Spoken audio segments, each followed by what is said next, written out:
Kentucky Derby. What is up, everybody? Welcome back to RacingDudes.com, and welcome back to another one of our horse capsules as we preview all the runners pointing towards the 2023 Kentucky Derby. Today on this video, I'm going to go over the Kentucky Derby favorite, Forte. That's right, Forte. Certainly going to be a short price in the Kentucky Derby. And you know what? He's probably deserved that because he is just nothing but a grade 1 and grade 2 winning machine. That's right. Forte has been fabulous in the last 5 races, winning 4 grade 1s and a grade 2, including the Breeders Cup Juvenile to end last year and the Florida Derby last time out this year. So what is there to like about Forte? I just said it. I mean, he's been fantastic. He was head and shoulders above everybody in this crop as a 2-year-old. Continues to win races as a 3-year-old. So Forte going to be awfully tough here, is the deserving favorite. If you want to look at some negatives, I've got a couple for you. Look, visually, when you watch his races, he looks to be the same horse that he was as a 2-year-old. Usually what that means is you're kind of ripe to get beat once you get to the big race as a 3-year-old in the Kentucky Derby because 2-year-old to 3-year-old season, horses really progress. Horses really get better. And so those horses that peaked maybe a little bit early as a 2-year-old, they sometimes have trouble winning at 3 if they don't progress with the others. I don't really think Forte's progressed, but here's the good news. He was head and shoulders above everybody last year. He was a monster compared to the rest of the horses.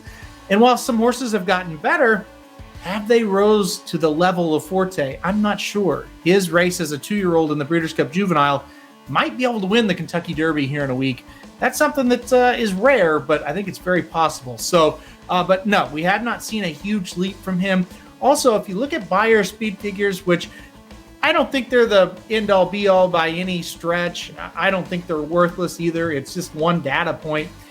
They're regressing. He got a 100 Beyer speed figure, 100 plus Beyer speed figure for the Breeders' Cup Juvenile win. He got a 98 in the Fountain of Youth. He got a 95 in the Florida Derby. So regressing speed figures are a little bit scary when you're going into the Kentucky Derby. So there's a couple of things that could be against him there. Also, he does come from out of it, but I don't love horses coming from way out of it in the Kentucky Derby, but I think he'll sit about mid-pack.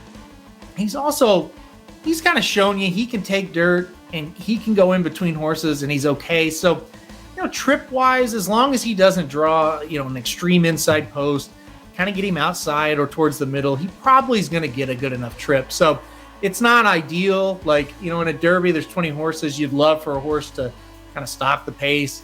That's not him. He's not going to stalk the pace, but I think he'll sit mid-pack and be okay. So, look, lots to love about Forte, deserving favorite. Couple of chinks in the armor if you want to try to beat him there. All right, guys, thanks everybody for watching this video. Hit that like button if you liked it. Hit subscribe if you really like it. Want to get alerted anytime we do Kentucky Derby videos like this one. And most importantly, good luck if you're playing the Kentucky Derby. RacingDudes.com is your home for the best free picks for every race, every track across the country. We're ramping up for the 2023 Kentucky Derby, and we want you to join us in the fun. Subscribe to Racing Dudes YouTube channel and click the notification bell so you never miss a single video. Want to make money betting horses? Bet with the Racing Dudes.